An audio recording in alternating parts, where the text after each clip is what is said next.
সারা রাত আপনি ঘুমাইছেন, কিন্তু কিরামান কাতিবিন ঘুমাই নাই। ওই দুরুদের নেকি আপনার আমলনামায় লেখা হলো। তাহলে কেন পড়বেন না দুরুদ আপনি? ও নবীর উম্মত, পৃথিবীতে একটা আমল সরাসরি কবুল হয়ে যায়, সেটা দুরূদ শরীফ। আপনি পড়তে দেরি হবে, কবুল হতে দেরি হবে না।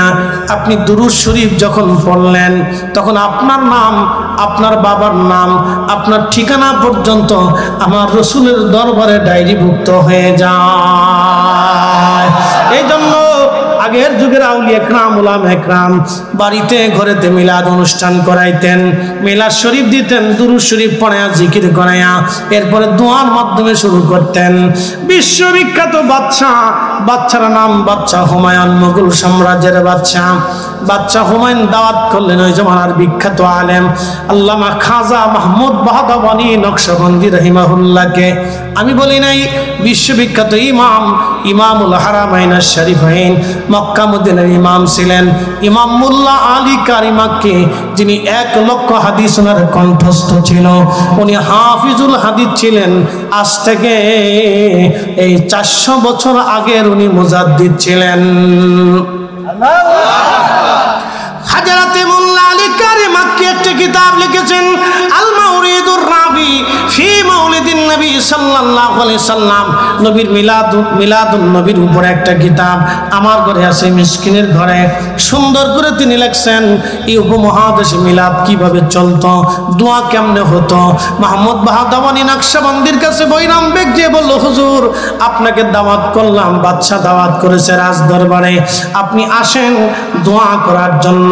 মাহমুদ বাহদাওয়ানি নকশবন্দি তখন হুজুর খাজা বাহাউদ্দিন নকশবন্দি রহমাতুল্লাহ আলাইহির সিলসিলার আলেম, ওই জমানার প্রখ্যাত নিয়ে কামিল ইসলাম প্রচারক ছিলেন। তিনি ডাকতে বলেন, বৈরাম তোমার বাচ্চাকে যায় বলো আমি মাহমুদ বাহদাওয়ানি কোনো বাচ্চার রাজ দরবারে দাওয়াত নেই না।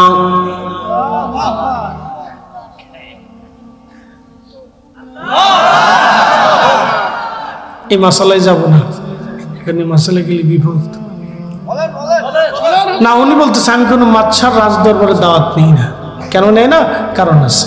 আগের যুগে রাজা বাচ্চারা জালিম ছিল, গরিবের হক লুণ্ঠন করে খাইত, রক্ত চুষে খেত। কথা কর না কেন? রক্ত চুষে খাইত। মাহমুদ বাহদাওয়ানি বলে, রাজা বাদশার দরবারে ভাত খেয়ে আমার ইলমুল কাল নষ্ট করবা? যাও, আমি কোনো রাজা বাদশার দরবারে দাওয়াত দিই না, তোমার বাচ্চাকে যাবো। তো বৈরাম এসে বলতেছে, বাচ্চা হুজুরের দাওয়াত নেই না। বলে কেন? সে রাজা বাদশার দরবারে দাওয়াত নেই না। তোমার বাচ্চাকে যা বলো যদি রাজ দরবারে মিলাদের অনুষ্ঠান করে, আমি রসুলের ইজ্জতের কারণে যাব, বাচ্চার কারণে যাব না। জোরে জোরে জোরে জোরে জোরে জোরে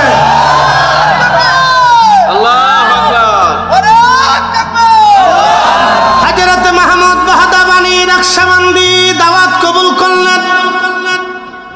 বাদশা হুমায়ুন বিরাট আকার ইন্তজাম করলেন, রাজ দরবারে রসুলের মিলাদ দুরূদ দোয়ার অনুষ্ঠান হবে। আল্লাহর ওলি আসলেন। বাদশা নিজে ওযুর পানি এনে হুজুরের ওযু করাইলেন, পানি ঢেলে দিলেন, পা ধোয়াই দিলেন। একসাথে বলুন আল্লাহু আকবার।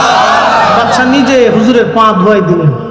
বাদশা বলতেছে, হুজুর এই বাদশাহী আমাদের আছে, কিন্তু আল্লাহ আপনাদেরকে দুনিয়া আখিরাতের বাদশাহী দিচ্ছে, কিন্তু খেদমতের সুযোগ। পা ধোয়াই দিল, ওযুর পানি ঢেলে দিল, তারপরে নিয়ে বসছে, দোয়া করছে, কিন্তু খাই নাই। কারণ বাদশার খাবারে ঝামেলা আছে। কি কথা বললে? এটা খাওয়া যাবে। আগের যুগের বুজুর্গ তাদের তাকওয়া ছিল ভিন্ন রকম। কথা ঠিক আছে না? অনেক তাকওয়া আছে। আমরা এটা পারি না, আমাদের দ্বারা সম্ভব হয় না। আল্লাহ যেন কবুল করে, সকলে বলে না আমিন। প্রিয় উপস্থিতি, খুব মনোযোগ দিবেন। হযরত ওমর রাদিয়াল্লাহু আনহু বললেন, কে তোমার জিম্মাদারি নেবে? বলে আবু যর। আবু যরের কথা বলছিলাম। আবু যর স্ত্রীকে বলতেছিলেন, বিবিরে চিন্তা করো না, আমি মারা যাব, কিন্তু বহু মানুষ আমার জানাজাতে আসবে।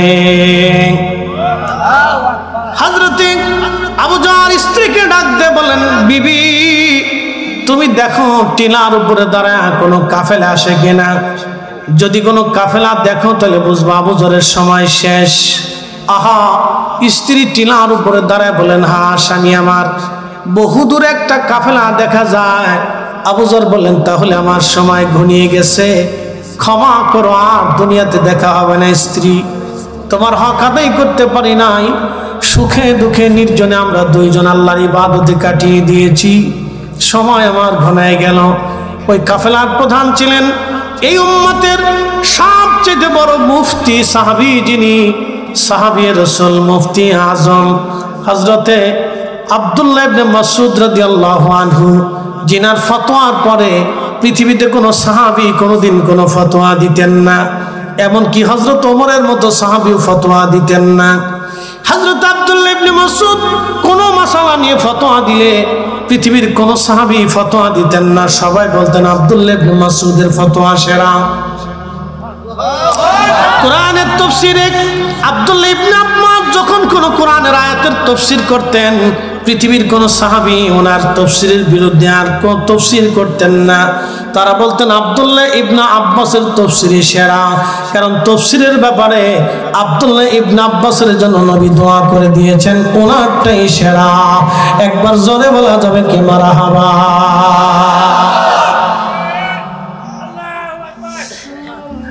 খুব মনোযোগ দিয়ে শুনে যাবেন।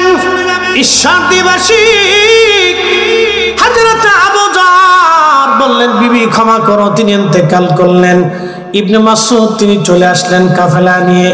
এসে দেখলেন রাসূলের সাহাবী জাহিদ সাহাবী হযরত আবু যর গিফারি ইন্তেকাল করেছেন। তিনি জানাজা নামাজ পড়াইলেন, কাফন দাফন করলেন। কাফন দাফন করিয়া তিনি রওনা হয়ে চলে গেলেন। আর বলেন রাসূল যেটা বললেন আর সেটা সত্য পরিণত হলো। আব্দুল্লাহ ইবনে মাসউদ বলেন, খোদার দরবারে শুকর, আল্লাহর নবীর ভবিষ্যৎবাণীটা আল্লাহ আমাকে দিয়ে তার কাজ হাসিল করিয়েছে। বন্ধু আমার, সে আবু যর গিফারির দিকে জাহেদ সাহাবী ছিলেন, খুব নরম দিলওয়ালা। যারা বড় আল্লাহ বলা হয় তাদের দিল সবসময় নরম হয়, তাদের দিল সব থাকে, তারা উত্তম দিলের অধিকারী হয়। কারণ দিল পরিচ্ছন্ন না হলে আল্লাহ ওয়ালা হওয়া যায় না। দিল ফ্রেশ হতে হয়, ওই দিলে হিংসা থাকবে না, রিয়া থাকবে না, কামনা বাসনা আশা আকাঙ্ক্ষা যাতনা দুঃখ সুখ সব কিছু আল্লাহর জন্য তারা দিয়ে দেয়। দুঃখ পাইলেও দুঃখ নেয় না বলে আল্লাহ দিছে, সুখ আসলেও সুখ নেয় না বলে আল্লাহ দিয়েছে, অভাব আসলেও নেয় না বলে আল্লাহ দিয়েছে, খাবার আসলেও আল্লাহ দিয়েছে। যা আসে আল্লাহর উপরে তারা নিজেদেরকে সুপর্দ করে দেয়। যখন কোনো বুজুর্গ কোনো ব্যক্তি নিজেকে আল্লাহর কুদরতি কদমে সুপর্দ করে, তখন তার ইজ্জত, তার খাবার, তার রিজিক, তার হায়াত, তার দৌলত সবকিছু আমার আল্লাহ নিজের নিয়ন্ত্রণে নিয়ে, দায়িত্ব নিয়ে আল্লাহ তাকে ওলি বানাইয়া, বন্ধু বানাইয়া আল্লাহ রাব্বুল আলামিন তাকে কাছে টেনে নিয়ে যায়। তার দুইটা চোখ আল্লাহর চোখ হয়, তার দুইটা হাত আল্লাহর হাত হয়, তার দুইটা পা আল্লাহর পা হয়, তার দুইটা কান আল্লাহর কান হয়, তার জবানটাও আল্লাহর জবান হয়ে যায়। একবার জোরে বলা যাবে কি মারহাবা।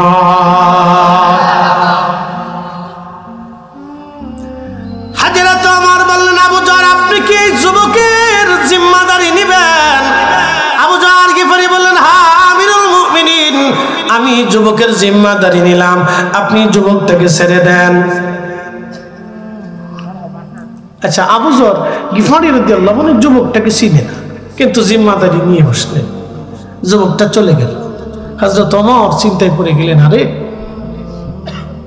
যদি ছেলেটা ফিরে না আসে তাহলে আল্লাহর ফয়সালা অনুযায়ী আবু যর গিফারির উপরে হত্যার দিয়াত বর্তাবে, আবু যরকে হত্যা করা হবে, কারণ সে জিম্মাদারি নিচে। হত্যা আবু যরের উপরে আসবে, আর একটা শুকরা যুবকের জন্য রাসূলের এত দামি সাহাবী হত্যা হবে। আর আমি ওমর তো কখনোই আল্লাহর বিধানের বাহিরে চলে যাব না, অবশ্যই এই ফয়সালা আবু যরের উপরেই আমাকে দিতে হবে। একটু চিন্তা করতে পারছেন তারা দিনকে কিভাবে মেনে নিতেন, আয়াতটাকে, আল্লাহর হুকুমতটাকে তারা নিজেদের জীবনে মাথা পেতে মেনে নিতেন। কথা বলেন ঠিক কিনা? সাহাবী যারা বলেন তারা কি তারা মুসলমান ছিল। বাবা আমরা এই চেষ্টা করি হওয়ার জন্য, চেষ্টা করলে যতদূর যাওয়া যায় আর কি, বুঝছেন না? 100% পিওর না হলেও চেষ্টা করে যতদূর আগানো যায়। আল্লাহ কবুল করুক বলে না আমিন। তো খুব মনোযোগ দেন। আবু যর গিফারি রাদিয়াল্লাহু আনহু বললেন, খলিফা যুবক ফিরে আসবে, সময় হওয়ার আগেই চলে আসবে। তো আবু যর গিফারি অ্যাটিটিউডটা খুব শক্ত, বলতেছে হ্যাঁ ফিরে আসবে। তো 3 দিন পর ওমর জিজ্ঞেস করলেন, যুবক 3 দিন সময় দিয়ে কি করবে? আমার 1 দিন লাগবে পৌঁছাইতে, আর 1 দিন লাগবে আসতে, মাঝখানে একটা দিন থাকবে, আমি আমার ভাইয়ের সব কিছু বুঝাই দিয়ে তারপরে চলে আসব। আপনি বুঝতেছেন যে ওমরের আদালতে ফিরে আসা মানে নির্ঘাত মৃত্যু। কারণ পৃথিবীর সব আদালত 2 নম্বর হতে পারে, হযরত ওমর, আবু বকর, উসমান, আলী, এই 4 জনের আদালত এবং আল্লাহ রসুলের আদালত কখনো 2 নম্বরই করে নাই। আর কিয়ামতের ময়দানে আল্লাহর আদালতের কোনো ছাড়পত্র হবে না, ডান বাম হবে না। কথা কন না কেন, ঠিক কিনা? আর কিয়ামতের আগে ইমাম মাহাদির আদালতটাও ডান বাম হবে না, বলে দিয়ে গেলাম।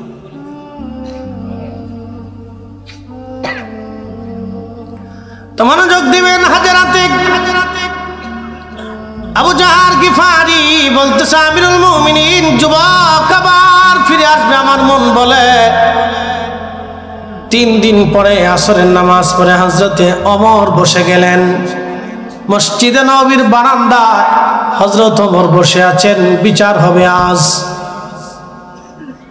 বাদীরা দাঁড়ানো, জিম্মাদারি জামিনদার আবু যর গিফারি দাঁড়ানো। সূর্য লালিমা হয়ে কুসুম আকৃতি হয়ে গেল, কিন্তু যুবক আসে না। সাহাবীরা কেঁদে ফেলে দিয়ে বললেন, হে বাদীরা, তোমরা ক্ষমা করে দাও।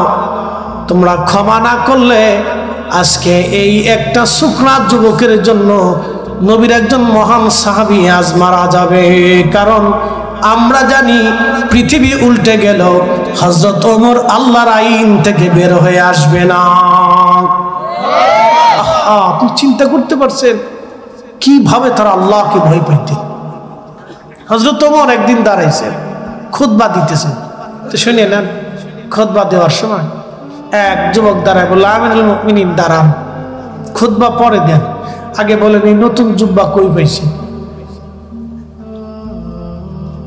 আপনি একটু চিন্তা করেন তো, সেদিনের ইসলাম, সেদিনের আইন কত চমৎকার ছিল। ইয়া আমিরুল মুমিনিন দাঁড়ান, খুতবা পরে দিবেন, নতুন জুব্বা কোথায় পাইলেন? আমরা জানি আপনার জন্য বাইতুল মাল থেকে একটা কাপড় বরাদ্দ হয়েছে, সেই কাপড়ে আপনার জুব্বা হওয়ার কথা না। এত বড় জুব্বা কই পাইলেন? বাকি কাপড় কোথার থেকে আসছে? এখানে আমাদের আজকে মাননীয় প্রধান অতিথি আছেন, যদি আমাদের দেশে সিস্টেম থাকতো যে প্রত্যেক মাসে বা 6 মাস অন্তর অন্তর প্রত্যেকটা সেকশন বাধ্যতামূলকভাবে নিরপেক্ষ ব্যক্তিদের কাছে তার কাজের হিসাবগুলি বুঝাই দিবে, তাহলে আমাদের দেশে অনেক দুর্নীতি কমে যেত। কথা বল না কেন, ঠিক কিনা? প্রত্যেক সেকশন থেকে তারা নিজ নিজ কাজের হিসাবগুলি পুঙ্খানুপুঙ্খরূপে নিরপেক্ষ তদন্ত কমিটির কাছে দিতে হবে। অথবা মসজিদে দাঁড়াইয়া প্রত্যেক শাসা জেলা থানার মসজিদে দাঁড়াইয়া জুমার দিনে 1000 মানুষের উপস্থিতিতে তারা হিসাব বুঝাই দিবে। তাহলে তো আর কোনো ঝাপটা থাকবে না, কোনো ঝামেলা নাই, যেটা হযরত ওমর করতেন।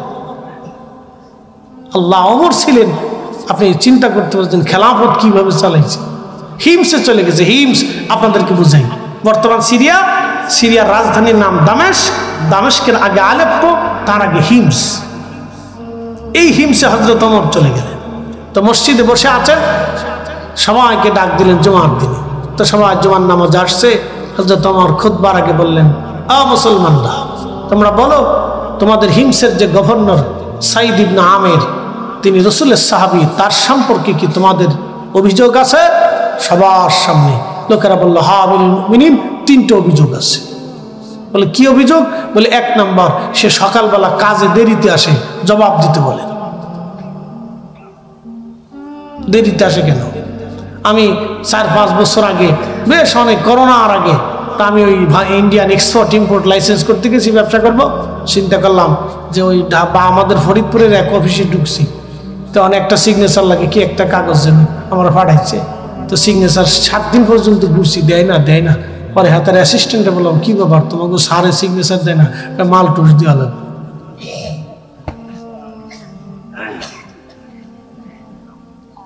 আমি বললাম, বেটা আমি বৈধভাবে কাজ করতে আসছি, আমি বিদেশ থেকে মাল আমদানি করব, ব্যবসা করব, তোমার স্যারের টাকা দিতে হবে, তোমার স্যারেরকে সরকার বেতন দেয় না? হুজুর টাকা না দিলে কাজ হবে না, চলে যান। আমি বললাম, সর্বনাশ, প্রত্যেকটা সেক্টরে সরে সরে ভরিয়ে গেছে, কি কথা বল না কেন? আমি বললাম, সর্বনাশ, এই জন্য তো আমাদের ভাগ্যের উন্নয়ন হয় না। হ্যাঁ, কথা সত্য তো।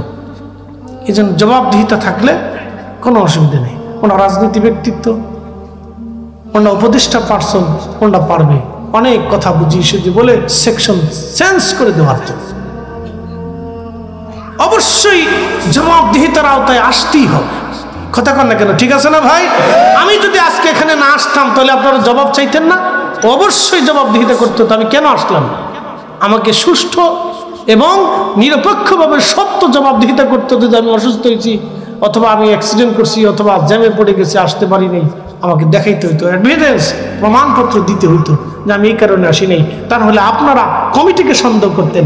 কমিটি যে দাওয়াত করছে এর উপরে একবারে 100%-এর যত পার্সেন্ট প্রেশার থাকে সব প্রেশার দিয়ে তার জান শেষ করে বলে দিত। কথা ঠিক আছে না ভাই? এজন্য জবাবদিহিতা না থাকলে কিছু সুন্দর হবে না। প্রিয় উপস্থিতি, হযরত আমিরুল মুমিনিন হযরত ওমর রাদিয়াল্লাহু আনহু আবু যর গিফারির কথা বলছিলাম। ওহো, হিমসে চলে গেলাম, হিমসের কথা বলে দিয়ে যাই। তিনি বললেন, হে লোকেরা, কি অভিযোগ? লোকেরা জবাব দিল, আমিরুল মুমিনিন, আমাদের গভর্নর দেরিতে কেন আসে? তখন সাইদ ইবনে আমির বললেন, ইয়া খলিফাতুল মুসলিমিন, বিষয় গোপন রাখতে চেয়েছিলাম, কিন্তু জনগণের চাপে বলতেই হবে। আমি বাইতুল মাল থেকে যে সামান্য বেতন পাই, এই বেতনে আমার সংসার মোটেও চলে না। আমি দারিদ্রতায় চলি, আমার কাজের কোনো লোক নাই, নিজে রান্না করি, নিজে খাই, নিজের কাপড় চোপড় নিজে ধুই। একসাথে বলবেন আল্লাহু আকবার। আর আমাদের সরকারি অফিসারের বউর পাওয়ার সরকারি অফিসারের চাইতে পাওয়ার বেশি। বাপরে বাপ, কত বড় পাওয়ার না আছে, এখন আছে, জান কে অফিসে আশারা করতে পারেন নাকি দেখেন। অন দু চারটে আছে, ভাবতেছেন ফেতারটা চলে গেছে, না, অন আছে। খুব মনোযোগ দিবেন। হযরত আমর সাইদ ইবনে আমিরকে বলেন, আমির, লোকেরা তারপরে কি অভিযোগ? বলল, হুজুর, সে সারা রাত্রিবেলা যদি তারে ডাকে সারা দেয় না, কারণটা কি? সাইদ ইবনে আমির বললেন, ইয়া আমিরাল মুমিনিন, আমি সারা দিন জনগণের কাজ করি, রাতটা আসলে আমি আমার মালিকের দরবারে সেজদায় পড়ে যাই, আমি আমার রবের কাজ করি। হুজুর, সারাদিন জনগণের কাজ করি, রাত্রিবেলা আমি আমার অরিজিনাল মালিকের কাজ করি, সারা রাত্র আল্লাহর ইবাদতে কাটাই, এই জন্য জনগণের ডাকে সাড়া দিই না। হুজুর, কারণ দিনের ভাগে কাজ করার আইন, রাতের ভাগে জনগণের কাজ করার আইন আমার উপরে নাই, এই জন্য রাত্রিবেলা আমি আল্লাহর ইবাদতে কাটাই দেই। একবার জোরে বলা যাবে কি মারহাবা?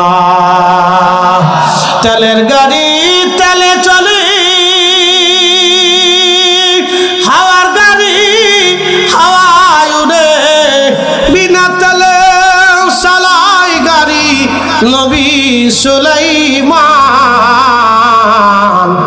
আমরা সেই মুসলমান। আল্লাহুম্মা সাল্লি, জবান খুলে মাশাআল্লাহ।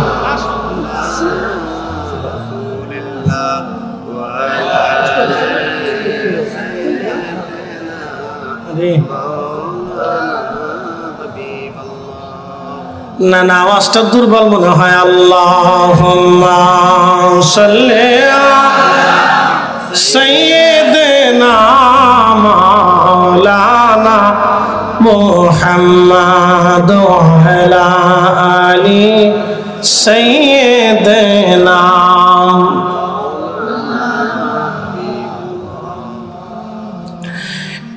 ঈশ্বর দিবাসী হযরত ওমর বললেন, হে হিমসের জনগণ, বলো আর কি কোন অভিযোগ আসেনি? বলে, হ্যাঁ আমিরুল মুমিনিন, মাসে একটা দিন সে গভর্নর হাউসে আসে না, কারণ বলে দেন।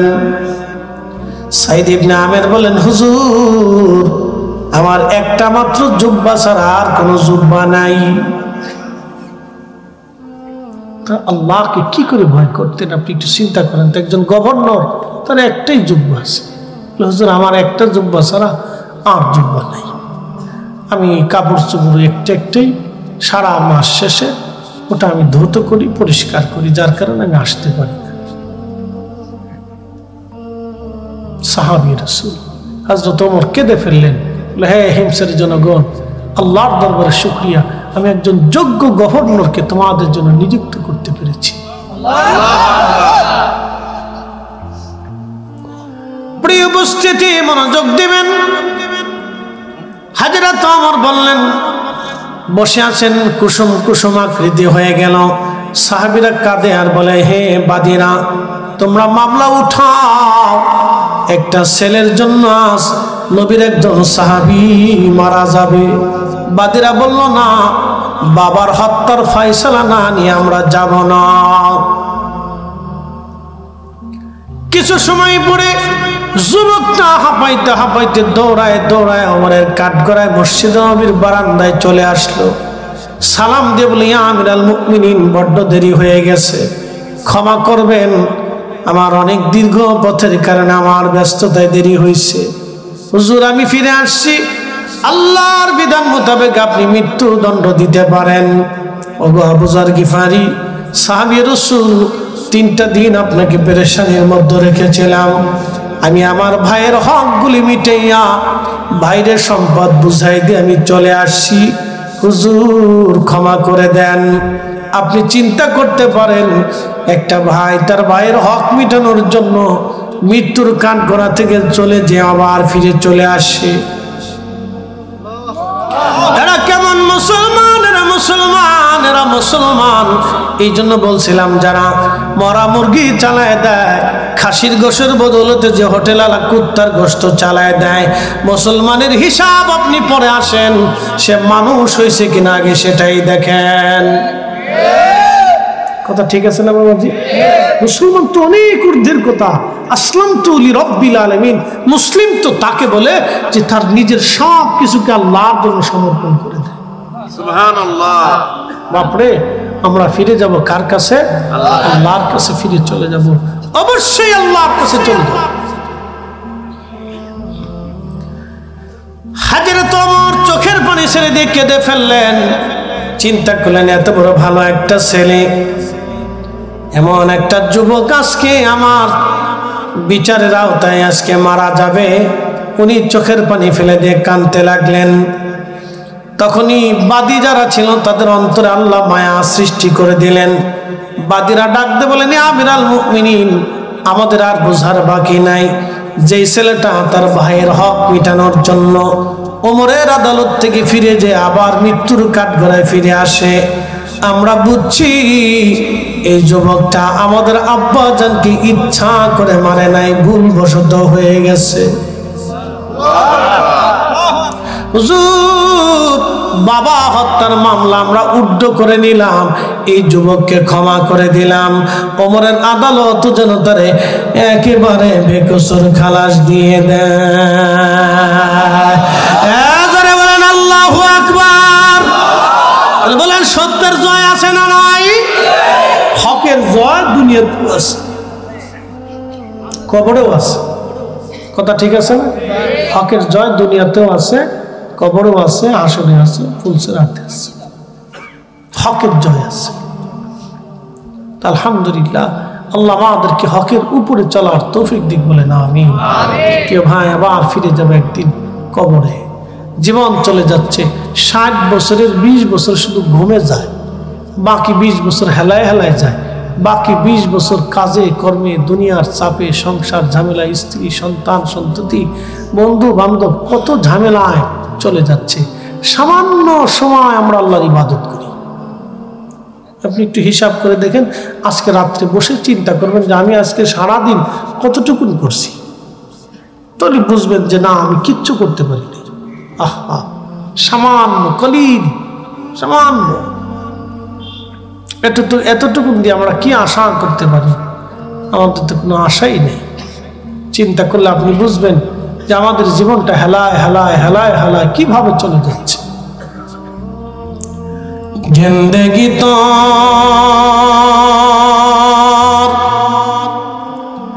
যাইরে ফাঁকি দিয়া রে সোনার জিন্দেগি তো যাই ফাঁকি দিয়া ও আদমরি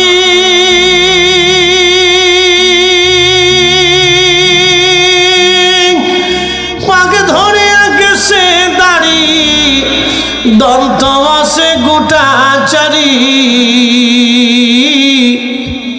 শবন জারি গিয়াছে করিয়ারে সোনার জিন্দেগি তো যাই ফাঁকি দিয়া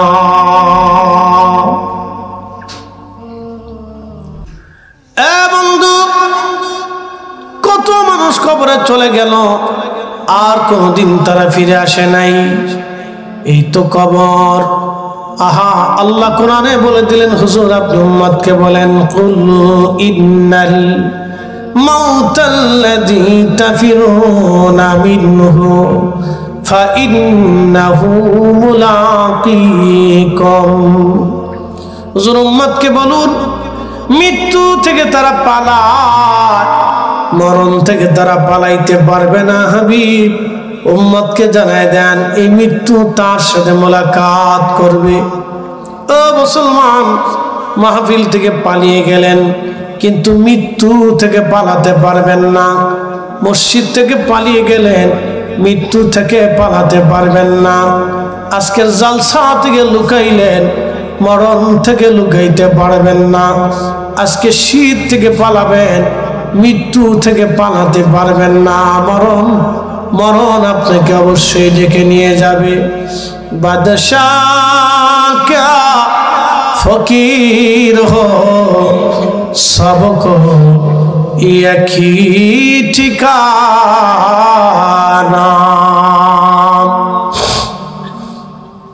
হাজরাতে সুলাইমান আলাইহিস সালাতু ওয়াস সালামের বিরাট বড় রাজদরবার বর্তমান যে গাজাতে যুদ্ধ হচ্ছে ফিলিস্তিনে এই গাজার আগে নাম ছিল আসকালান এই আসকালান অঞ্চলে ছিল সুলাইমানের রাজধানী বিরাট বড় প্রাসাদ ছিল তিনার এক পাশে 350 মন্ত্রী ছিল আর এক পাশে 350 জিন মন্ত্রী ছিল এইভাবে পৃথিবীতে দুইটা জাতিকে তিনি একসাথে শাসন করতেন একটা জাতির নাম মানব জাতি আর একটা জাতির নাম জিন জাতি এই দুইটা জাতিকে তিনি একসাথে শাসন করতেন বিরাট বড় বাদশা সুলাইমান রাজদরবারের মধ্যে বসে আছেন তিনি আল্লাহ তাম পৃথিবীর বাদশাহী তাকে দিয়েছিলেন আল্লাহ এমন কোন ইঞ্চি মাটি নাই যে মাটির শাসন ক্ষমতা সুলাইমানের হাতে না ছিল সমুদ্রের গভীরে যে জিন সমুদ্রের গভীরে থাকে আপনারা জানেন জিনেরা সমুদ্রের গভীরে থাকে ইন্দোনেশিয়াতে ওই অঞ্চলে ইন্দো প্যাসিফিক অঞ্চল সমুদ্র দ্বীপ অঞ্চলগুলিতে ইসলামের আলো কিভাবে পৌঁছাইল একটা ঘটনা আমি শুনেছিলাম কারেন্ট ওয়ার্ল্ডের মধ্যে পড়েছিলাম ওই দ্বীপ অঞ্চলগুলিতে প্রত্যেক বছরে ইন্দোনেশিয়াতে একটা সমুদ্র থেকে বালি দ্বীপের সমুদ্র থেকে একটা বড় জিন দানব উঠে আসতো ইন্দোনেশিয়ানরা প্রত্যেক বছরে সমুদ্রের কিনারে একটা কুমারী মেয়েকে রেখে আসতো। ওই কুমারী মেয়েটাকে আনার পরে রেখে চলে আসার পরে ওই জিন এসে এই কুমারী মেয়ের শরীর ফেরে রক্ত পান করে আবার চলে যাইতো। প্রত্যেক বছর একটা কুমারী নারীকে দিতে হতো, নতুবা এই জিন এসে দানব এসে সারা এলাকায় খুন খারাপি করতো, নানান কষ্ট দিত। বন্ধু, এক আরব বণিক ওই দেশে ব্যবসা করার জন্য গিয়েছেন জাহাজ ভরে মাল নিয়ে। তখন তিনি লক্ষ্য করলেন দেশের মানুষের মন খারাপ। সবাইকে জিজ্ঞেস করলেন, তোমাদের মন কেন খারাপ লাগে, কারণ কি? তোমরা কথাবার্তা বলো না, মন বেজার করে আসো। বলে, সোনা আরব্য বণিক, আমাদের দেশে প্রত্যেক বছর একটা বিপদ আসে। বলে, কি বিপদ? সমুদ্র থেকে একটা দানব জিন উঠে আসে, আর প্রত্যেক বছর সুন্দরী কুমারী একটা মেয়েকে সমুদ্রের পাড়ে ঘর বানায় রেখে চলে আসতে হয়। প্রিয় উপস্থিতি, পৃথিবী বিখ্যাত জেনারেল হযরত খালিদ বিন ওয়ালিদ রাদিয়াল্লাহু আনহু, তিনি এত বড় একজন জেনারেল ছিলেন। পৃথিবীতে উনি শত শত যুদ্ধে অংশগ্রহণ করেছেন। কোন যুদ্ধে তিনি একটা বারের জন্য হারেন নাই, কোন যুদ্ধে তিনি পরাজিত হন নাই, কোন যুদ্ধে তিনি শহীদ হন নাই। পৃথিবীর এত বড় জেনারেল কোন সেনাবাহিনীর মধ্যে নাই। রোম সাম্রাজ্য বলবেন, তাদের মধ্যে এমন জেনারেল নাই। পার্সিয়ান সাম্রাজ্য 3500 বছর পৃথিবীতে টিকে ছিল। রোম সাম্রাজ্য 7 থেকে 8000 বছর। পৃথিবীতে ফ্রান্সিস সাম্রাজ্য, চেঙ্গিসের সাম্রাজ্য, চাইনিজ সাম্রাজ্য, হালাকুর সাম্রাজ্য, এরপর আপনি যদি দেখেন ফাতিমীয় সাম্রাজ্য, সেলজুক সাম্রাজ্য, উসমানীয় সাম্রাজ্য, মুঘল সাম্রাজ্য, এরপরে যদি আপনি দেখেন পৃথিবীতে বড় বড় সাম্রাজ্য চলে গেছে, কোন সাম্রাজ্যে খালিদ বিন ওয়ালিদের মতো জেনারেল কোন জন্ম দিতে পারে নাই। হযরত খালিদ বিন ওয়ালিদ জীবনে কোন যুদ্ধে কখনো তিনি হারেন নাই। একদিন এক যুদ্ধে তিনার মাথার হেলমেটটার ওজন ছিল প্রায় 27 কেজি। একসাথে বলবেন না মারহাবা। 27 কেজি ছিল শুধু হেলমেটের ওজনটা, শিকল সহ। তা আপনি বুঝেন তো কেমন বেড়া আছে যে 27 কেজি মাথায় নিয়ে যুদ্ধ করতো। তাই এক হাতে তলোয়ার চালাইতেন, ওনার তলোয়ার চালানোর সিস্টেম ছিল 2 হাত দিয়ে। পৃথিবীতে কোন বীর যোদ্ধা রোম সাম্রাজ্য আর পার্সিয়ান সাম্রাজ্য ওনার সামনে বেশি সময় টিকতে পারত না। তো ওনার মাথার উপর থেকে হেলমেট পরে তিনি যুদ্ধ বাদ দিয়ে হেলমেট খুঁজতেছে। তো সেনা সদস্যরা খুব চিন্তায় পড়ে গেল যে উনি যুদ্ধ করা বাদ দিয়ে হেলমেট খুঁজে কেন। দীর্ঘ সময় পরে তিনি হেলমেট খুঁজে পেলেন। হেলমেট পাওয়ার পরে লোকেরা বলল, সেনাপ্রধান আপনি কেন হেলমেট তালাশ করলেন? কারণ বুঝলাম না। খালিদ বিন ওয়ালিদ বললেন, ও সেনাবাহিনীর সদস্যরা, আমার হেলমেটের মধ্যে কি আছে তোমরা কি দেখতে চাও? বলে হ্যাঁ। বলল, হেলমেটের উপর করে খুলে দেখানো হলো। হেলমেটের ভিতরে একটা চুল দেখা যায়। একটা চুল উনি হেলমেটের ভিতরে বেঁধে রেখেছেন। জিজ্ঞেস করলো, খালিদ হেলমেটের মধ্যে চুল কেন বাঁধা আছে? খালিদ বিন ওয়ালিদ বললেন, এ মুসলমান, তোমরা জানো না এই চুল আমার রাসূলের পবিত্র মাথা মোবারকের চুল। আমি হেলমেটের মধ্যে বেঁধে রাখার কারণে যত সময় হেলমেট আমার মাথার মধ্যে থাকে, আমার রব ওই চুল মোবারকের উসিলায় আমার মাথার ভিতরে নতুন নতুন রণকৌশল আল্লাহ দিয়ে দেয়।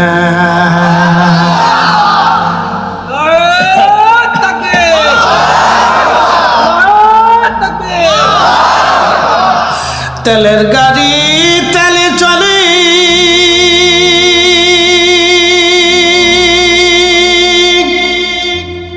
হাওয়ার গাড়ি হাওয়ায় উড়ে, বিনা তেলে চালায় গাড়ি নবী সুলাইমান।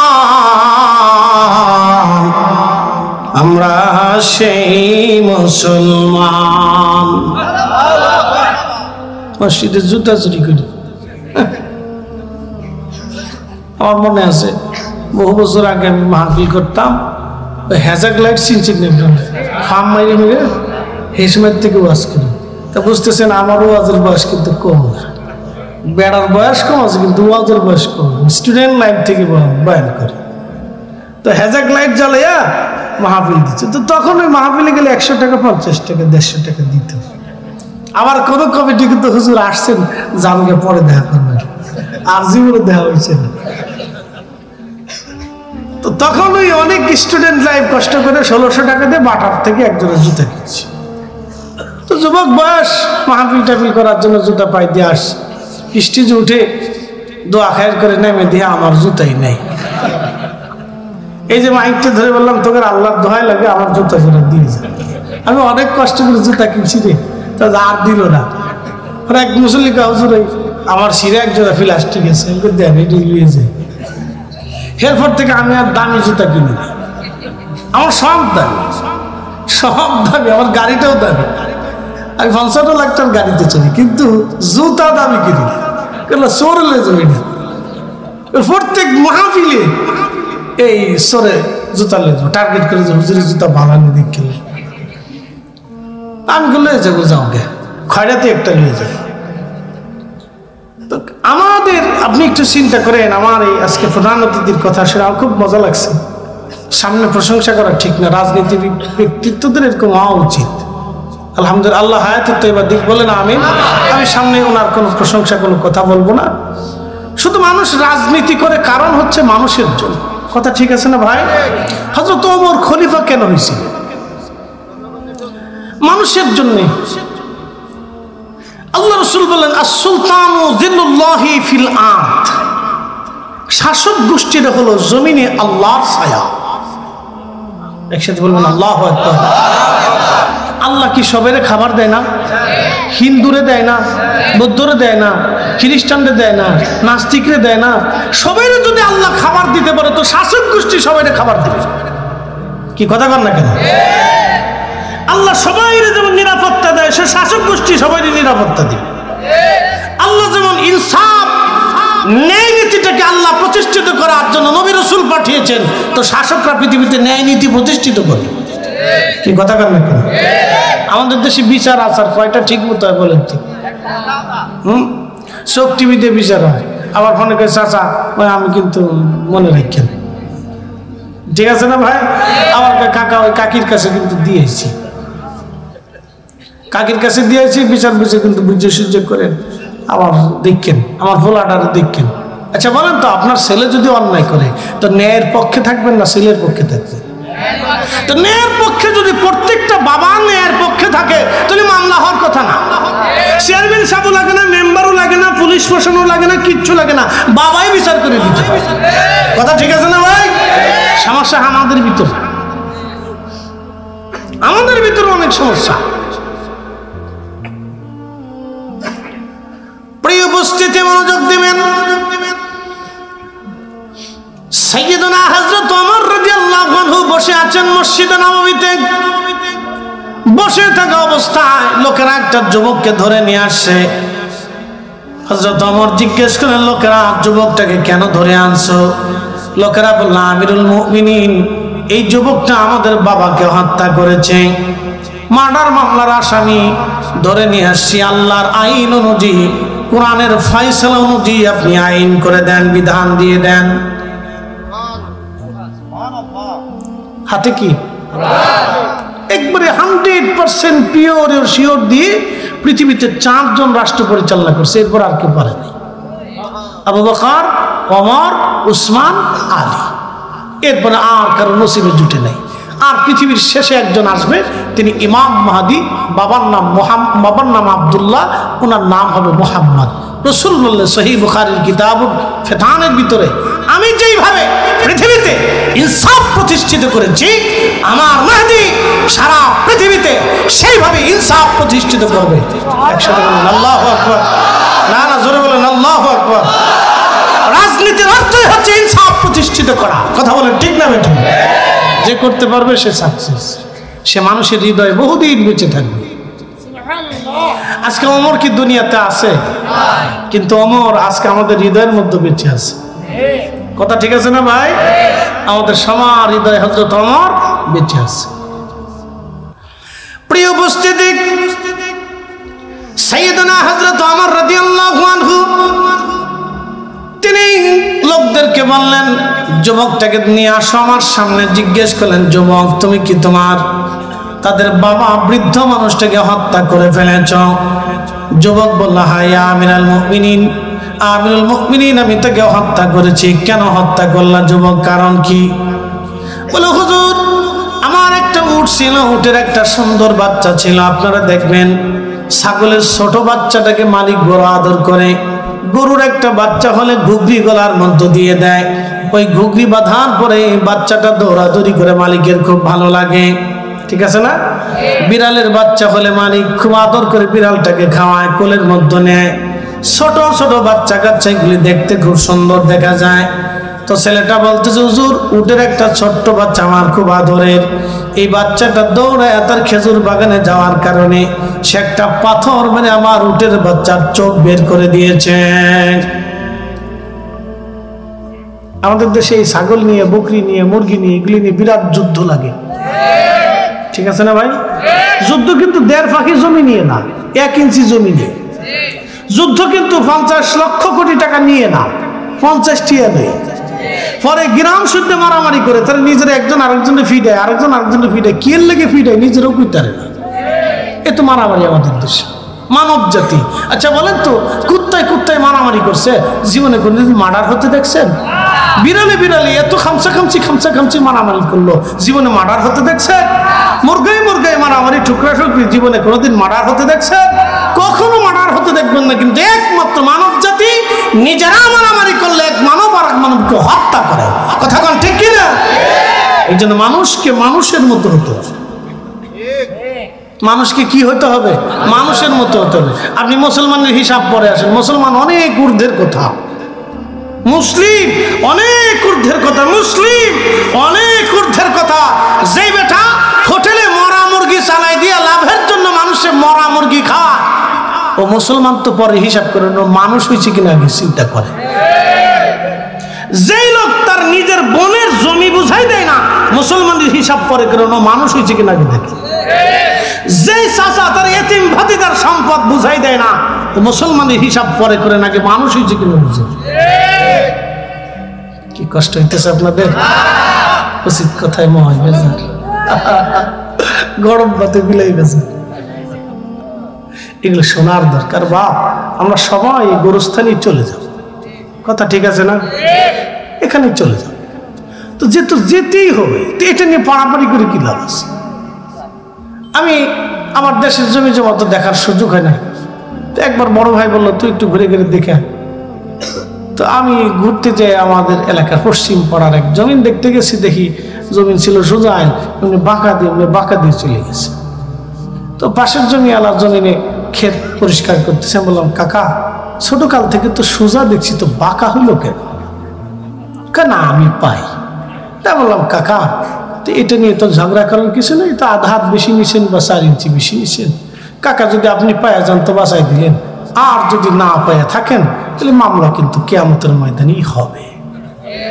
পরের তারিখ দিন না সোজা হয়ে গেছে। তো ভাবলাম যে আল্লাহর ভয় পাইছে, কথা ঠিক আছে না? এটা কিন্তু একটা ভালো গুণ। এটা কি একটা গুণ? ভালো গুণ। কোরআনে এই গুণের কথা বলছে। এই যে আমাদের প্রধানমন্ত্রী আজকে কি বললেন, যে আমি যেটা দেবো টকশপ থেকে 10,000 পাইতে পারি, 15,000 পাইতে পারি, আমি হালাল নাই দিব। না আরো জোরে বলেন। এটা কিন্তু একটা ভালো গুণ, কারণ উনি আল্লাহকে ডরাচ্ছে যে আমি আল্লাহর কাছে যেটা দেবো সেটা আমি আল্লাহটা হালালটাই দিয়ে দিই। এটা একটা ভালো গুণ, কথা ঠিক আছে না? আল্লাহর কোরআনে বলতেছে, ইন্নামাল মুমিনুনা আল্লাযীনা ইযা যুকিরাল্লাহু ওয়াজিলাত কুলুবুহুম ওয়াজিলাত কুলুবুহুম।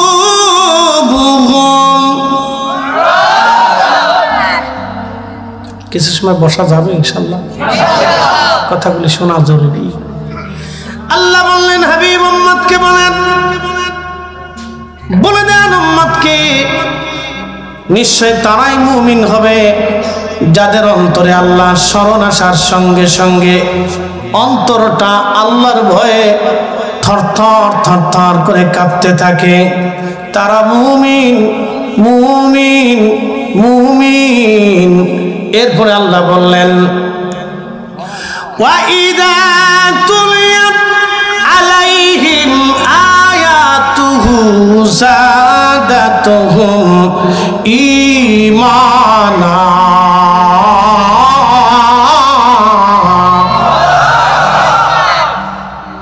কোরআনের তেলাওয়াত শোনার সঙ্গে সঙ্গে যারা মুমিন তাদের অন্তরের ঈমান বাড়তে থাকে, ঈমান বাড়তে থাকে, ঈমান বাড়তে থাকে।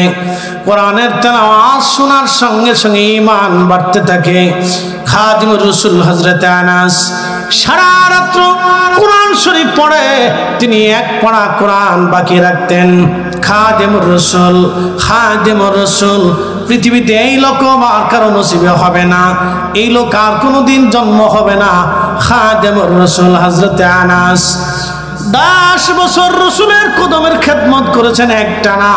নবীর চরিত্রের হুবহু তিনি এমন ছিলেন। সারা রাত্র কোরআন শরীফ পড়তেন, ফজরের নামাজ পড়ে বাড়িতে যাইতেন, 1 পারা অথবা 2 পারা রেখে দিতেন।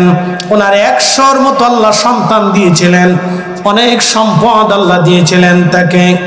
সব সন্তান নিয়ে খাদিমুর রাসূল ফজরের নামাজের পরে বাকি পড়াগুলি তেলাওয়াত করে সন্তানদেরকে সবাইকে নিয়ে জামাতের সাথে দোয়া করতেন।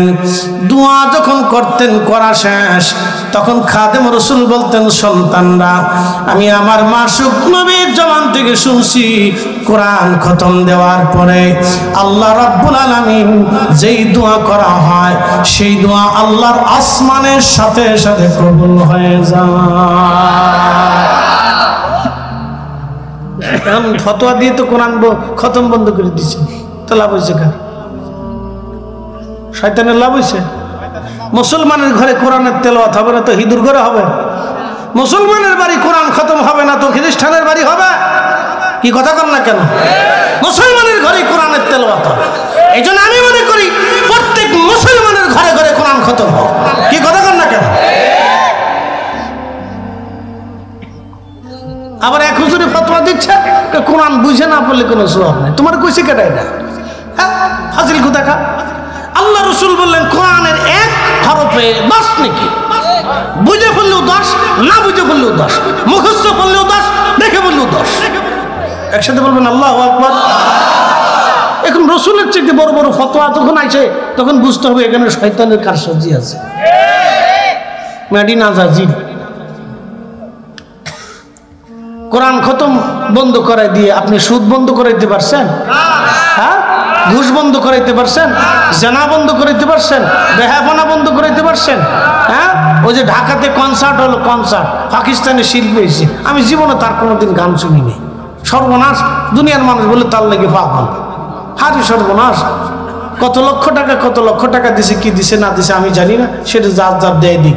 কিন্তু আমার আফসোস হলো, গান শুনতে আসার পরে ঢাকা স্টেডিয়ামে হাজার হাজার হাজার হাজার যুবতী নারী হাফ প্যান্ট পরে, জিন্সের প্যান্ট পরিয়ে, এই টি শার্ট গায়ে দিয়ে আর গেঞ্জি গায়ে দিয়ে, ক্যাপ মাথায় দিয়ে হাজার হাজার যুবতী নারী, পুরুষ আর পুরুষ, লেডা আর লেডি, টোনা আর টনি, অন্ডিস আর জন্ডিস একসাথে এসে যে বেহায়াপনা করলো, এটাই হচ্ছে কিয়ামতের আলামত। কথা বল না কেন?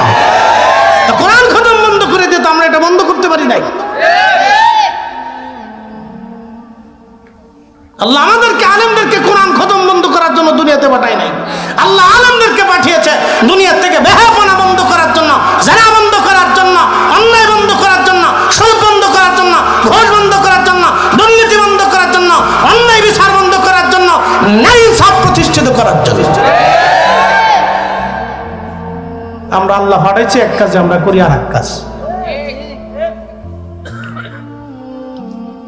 প্রিয় বন্ধু আমার, কোরআন খতমের পরে যে দোয়া হয়, খাদিমুর রাসূল হযরত আনাস বললেন, সন্তানরা, আমার রসুল বলেছেন এই দোয়া আল্লাহর দরবারে দ্রুত গতিতে কবুল হয়ে যায়। সেই জন্য আমি তোমাদেরকে নিয়ে ফজরের পরে কোরআন খতম করে তোমাদেরকে নিয়ে দোয়া করি। বন্ধু, একা একা নামাজ পড়ার চাইতে জমাতে নামাজ পড়া ভালো, একা একা জিকির করার চাইতে জমাতে করা ভালো। এই জন্য হজ একা একা হয় না, জমাতেই হজ হয়। নামাজ একা একা হয় না, জমাতে নামাজ হয়। তারাবি জমাতে হয়, ঈদুল ফিতর জমাতে হয়। মাহফিল একা একা হয় না, জমাতের সাথে মাহফিল হয়। এত কাজ জমাতে হলো, ফতোয়া হলো না। খালি দোয়া জমাতে করতে গেলে ফতোয়া বেদাত। কি কথা কর না কেন? বুঝে ন্যায় অন্যায় বুঝে যাবেন। আমি দলিল দেবো না, দলিল আমার কাছে ভুরি ভুরি আছে। আমার ঘরে 10 লক্ষ টাকার কিতাব আছে, ভুরি ভুরি দলিল আমার কাছে আছে। দলিল দেবো না, আপনাকে বুঝিয়ে যাচ্ছি। জমাতে নামাজ হলো, জমাতে জিকির হলো, জমাতে হজ হলো, বিশাল বড় ইজতেমা হলো, বিশাল বড় ময়দান হলো, ইসলামী মহাসম্মেলন হলো, জমাতে জিকির হলো, সব জমাতে হয়। কোরআন তেলাওয়াত খতমটা কোরআন শরীফ হাফেজরা জমাতে লাইন ধরে কোরআন তেলাওয়াত করে মুখস্থ করতেছে হাফেজরা। হাদিস জমাতে সাথে পড়া হয়, ক্লাসে পড়া হলো। খালি দুয়ার বেলায় বেদাতের হতো কেন ভাই? কারণটা এগুলি বন্ধ করে তো আমরা সুদ বন্ধ করতে পারি নাই। পারছি ভাই? হারিনি তো। তাই বন্ধ করে লাভ হইল কি? যদি দোয়া বন্ধ করার কারণে বেহায়াপনা বন্ধ হইতো তাহলে বুঝতাম যে হ্যাঁ, একদিক দিয়ে বন্ধ হয়েছে, আর একদিক দিয়ে লাভ হয়েছে, 50-50। তো একটা বন্ধ হওয়ার পরে আর একটা তো বন্ধ করতে পারি নাই, তার মানে বোঝা গেল আমি দোনোটাই লস করছি। কথা ঠিক আছে না ভাই? 50 এখানেও লস, 50 এখানেও লস। অতএব একটা লাভ থাকো, আর একটা লস চলতেছে, কিন্তু লাভ তো একটা থাকবে। এই জন্য কোরআনের তেলাওয়াত ওয়া ইদা তুলিয়াত আলাইহিম আয়াতুহু যাদাতুহুম ঈমানা। হযরত ওমর তার ভাই এবং ভগ্নিপতিকে, বোন এবং ভগ্নিপতিকে পিটাইতে গেছে, তো শুনতে যাচ্ছে কোরআন তেলাওয়াতের আওয়াজ হযরত ওমরের কানে লাগলো। লাগার সাথে শুধু কান পর্যন্ত যায়নি, দিল পর্যন্ত গেছে। মায়ের দৌড় দেওয়ার পরে, কে তোরা কি করতেছিলি? কোরআন করতেছিলি। আর একটু শোনা, ভালোই তো লাগে। শোনার পরে আরো একটু দিল নরম হয়ে গেল। একসাথে বলবেন আল্লাহু আকবার। এই জন্য আমি মনে করি কোনো বেহায়া পোলা যদি থাকে, বেহায়া নারী যদি থাকে, তাহলে ওদের বসায় কোরআন তেলাওয়াত করা উচিত। কথা খারাপ কিছু ভাই? ওদের বসায় কি করা উচিত? কোরআন তেলাওয়াত করেছিস। যেটা আপনার এই কি বলে নেশা করেছে, ওদের বসায় বসায় কোরআন তেলাওয়াত করা উচিত। ওরে কোরআন তেলাওয়াত শোনানো উচিত। ওদের সামনে বসাইয়া বলবেন যে হাফেজ সাহেবরে বলবেন, ইমাম সাহেব একটু সরে সরে সুন্দর করে লাহানে ওর একটু কোরআন তেলাওয়াত শোনা, দেখবেন দিল পরিবর্তন হয়ে গেছে। খালি ফতোয়া দিয়ে হয় না বাবা, বুঝে সুঝে কাজ করতে হয়। ইসলামের এমন কিছু বিষয় আছে যেগুলি বন্ধ করে দিয়ে আমাদের কোনো উপকার হয়নি, আমাদের ক্ষতি হয়ে গেছে, অনেক বড় ক্ষতি হয়েছে। প্রিয় উপস্থিতি, মনোযোগ দিয়ে শুনে যাবেন। সাইয়্যিদুনা হযরত ওমর রাদিয়াল্লাহু তাআলা আনহু তিনি যুবককে বললেন, যুবক কেন? আল্লাহ বলে হুজুর উটের চোখ বের করে দিয়েছে, সেই জন্য আমি তাকে পাথর মেরেছিলাম। আমি জানি না বৃদ্ধ মারা যাবে, কিন্তু পাথরের আঘাতে বৃদ্ধ মারা গিয়েছে আমিরুল মুমিনিন। আমি ইচ্ছা করে হত্যা করি নাই, ভুলবশত হয়ে গেছে। হযরত ওমর বললেন, আল্লাহর আইনে তোমার হাতের মাধ্যমে মৃত্যু সংঘটিত হয়েছে, খোদার বিধানে তুমি দায়ী, অতএব আল্লাহর বিধান অনুযায়ী তোমাকে মৃত্যুদণ্ড দেওয়া হবে। যুবক বলল, আমিরুল মুমিনিন আল্লাহর আইনটাকে আমি মাথা পেতে মেনে নিলাম, মৃত্যুদণ্ড গ্রহণ করলাম, কিন্তু হুজুর আমাকে 3টা দিন জামিন দেন, জামিন দেন। হযরত ওমর বললেন, যুবক জামিন দিয়ে কি করবা? বলে, হুজুর আমার বাড়ি, আমার একটা ছোট্ট ভাই আছে, আমার বাবা মারা যাওয়ার সময় কিছু সোনা দানা টাকা পয়সা আমার ভাইয়ের জন্য আমার কাছে জমা দিয়ে গিয়েছিল। ওই টাকা পয়সাগুলি আমি একটা ছোট্ট সিন্ধুকে করে মাটির নিচে পুঁতে রেখেছি, আমি ছাড়া আল্লাহ ছাড়া আর কেউ জানে না। এখন আপনি যদি আমাকে মৃত্যুদণ্ড দেন তাহলে ওই ভাইয়ের হক নষ্ট হয়ে যাবে, আমার এতিম ভাইটা হক পাবে না। আমিরুল মুমিনিন 3টা দিন আমাকে জামিন দেন, আমি আবার ফিরে আসবো। একসাথে আল্লাহু আকবার। আর আমাদের দেশে ভাইরা 1 ইঞ্চি জমিনে কিলিকিলি উড়ে মারামারি করতেছে। বাপরে বাপ, সারা বছর ঘুমাইলে একসাথে মারামারি লাগে না, বিয়ে করার পরে মারামারি লাগে কে ভাই? এখন এই ওয়াজ করলে তো আগের বছর বিড়িটা আবার বিরুদ্ধে আন্দোলন করবে, আই হুজুরের দাওয়াত দিয়ে আসবে। কি কথা কন লাগে ভাই ভাই, সারা বছর মিল তো বিয়ে হওয়ার পরে অমিল হইল কে? খালি চাবি মারে, মারাত্মক চাবি দেয়। বাপরে বাপ, কান কোন ভারী করে ফেলে, দেখবেন শরীর উত্তপ্ত করে ফেলে, মাথাটাকে গরম করে ফেলে, হিট করে ফেলে। প্রিয় উপস্থিতি, দুঃখজনক কথা এগুলি। 3 ভাই বাবার সম্পদ পাবে, ওরা 3 জনে এক জায়গায় বসবে, কতটুকু কোন জায়গায় জায়গা আছে ভাগ্য করে নিজেরা বুঝে সুঝে নিয়ে যাবে। এর ভিতরে বেরিয়ে আঙ্গুল দেখা, তুমি কি বলদ নাকি? বলদের লোকে বিয়ে বুঝছি, বালা তুমি এটা দেখছো না, তুই বড়টা দিয়ে দিল। কি কথা বল না কেন? দিছে না সাথে এই গেল সেইটা পাম্প, কথা তো ঠিক হয়েছে। এই জন্য জমি জমা ভাগ বাটোয়ারার সময় নিজেরা ওই বউগার কাছে রাখবেন না, এটা 1 সময় দূরে হটাবেন, প্রয়োজনে বাপের বাড়ি দিয়ে দিবেন, যাও। কি কথা কন না কেন? এদের কাছে রাখবেন না। 3 ভাই বইবেন, সুন্দর করে মিলমিশ করে ভাগযোগ করে দিয়ে দেবেন, শেষ। মেম্বার লাগবে না, চেয়ারম্যান লাগবে না, আদালত লাগবে না, পুলিশ লাগবে না, কাউকে লাগবে না, একসাথে বসে ভাগযোগ করে নিয়ে দেবেন। 1 ভাই বোন আছে 2 জন, সুন্দর করে ভাই বোন বসে এক জায়গায় বসে সুন্দর করে ভাগযোগ করে বুঝে সুঝে নিয়ে যায়, শেষ হয়ে গেল। 3য় পক্ষ রাখবেন না। 3য় পক্ষ বুঝছেন আপনারা, বাড়ি গেলে রান্না বান্না খাওয়াবো কিনা আল্লাহ জানে। 3য় পক্ষ রাখবেন না। কোন যে বাদ যাও গে, বাপের বাদ যে ভুলে গেলে আসো, তোমার চিন্তা করতে হতো না। আমার বাহের জমিন আমরা বুঝতাম। কি কথা আছে না? ঠিক না? ঠিক এইখান থেকে কয়ে যাবেন, বাদ যে ঠিক করবে, তুমি বুঝবে জ্বালা কালে বাদ যে ঠিক করবে। প্রিয় উপস্থিতি, মনোযোগ দিবেন। হযরত ওমর বললেন, যুবক তুমি যে জামিন নিবা, কিন্তু তোমার জিম্মাদারি কি হবে বলো? যুবক বলল, আমিরুল মুমিনিন, মদিনাতে আমার কোনো পরিচিত কেউ নাই, কে জিম্মাদারি হবে? হযরত ওমর বললেন, দেখো সাহাবীদের মধ্যে কেউ জিম্মাদারি নেয় কিনা, কারণ পৃথিবীর সব ব্যক্তির চাইতে সাহাবীরা ছিলেন ভিন্ন রকম, ভিন্ন রকম, ভিন্ন রকম। সাহাবী সাহাবী সাহাবী সাহাবী, তাদের আমল, আখলাক, জীবন চরিত্র ভিন্ন রকম ছিল। আল্লাহু আকবার।